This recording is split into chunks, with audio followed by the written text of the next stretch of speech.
মালদায় বড়সড় সাফল্য বন দপ্তরের। গোপন সূত্রে খবরে মোথাবাড়ি থানার পঞ্চানন্দপুরে সকুল্লাপুর এলাকা থেকে বিলুপ্তপ্রায় ডলফিনের তেল সহ দুজনকে গ্রেফতার করল বন দপ্তর এবং কালিয়াচক রেঞ্জের আধিকারিকরা।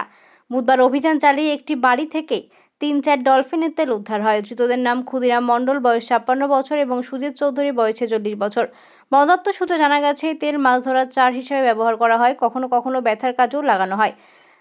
ধৃতদেরকে নিয়ে আসা হয়েছে মালদার কানির মোড় ফরেস্ট রেঞ্জ অফিসে। জিজ্ঞাসাবাদের পর তাদের মালদা কোর্টে তোলা হয়। ধৃতদেরকে বিরুদ্ধে ওয়াইল্ড লাইফ অ্যাক্ট অনুযায়ী মামলা রুজু করা হয়েছে। ঘটনার তদন্ত শুরু করেছে বন দপ্তর। আজকে সকালবেলা আমরা গোপন সূত্রে খবর পাই, সেই সূত্র ধরেই আমরা পঞ্চানন্দপুরে যাই এবং গিয়ে আমরা যেটা পেয়েছি সেটা হচ্ছে সকল্লাপুর জায়গাটির নাম, মোথাবাড়ি থানা। সেখানে গিয়ে আমরা ডলফিনের তেল পাই এবং আমরা দুজনকে অ্যারেস্টও করি। ওদের বাড়িতে গিয়েই আমরা তেলগুলো পাই। তো আমরা 3টা কন্টেনারে ওদের তেলগুলো পাওয়া গেছে। একজনের নাম হচ্ছে সুজিত চৌধুরী, আর একজনের নাম হচ্ছে ক্ষুদিরাম চৌধুরী মণ্ডল, সরি। তো ওনাদের দুজনকেই তুলে নিয়ে আসা হয়েছে।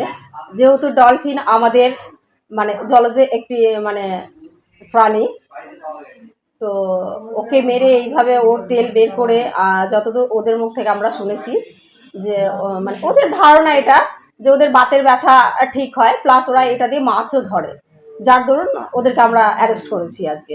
তো আজকেই আমরা ওদেরকে কোর্টে চালান করে দেব। ওরা যেহেতু আমাদের ওয়াইল্ড লাইফ প্রোটেকশন অ্যাক্ট অনুযায়ী ওরা ওয়াইল্ড লাইফ ধরে মেরে ওরা তেলটাকে বের করে এইভাবে কাজে লাগাচ্ছে, যার দরুন আইনত যে ব্যবস্থা নেওয়া যায় সেটাই করা হবে আর কি। আমার নাম সরস্বতী বিশ্বাস, কালিয়াচক রেঞ্জার।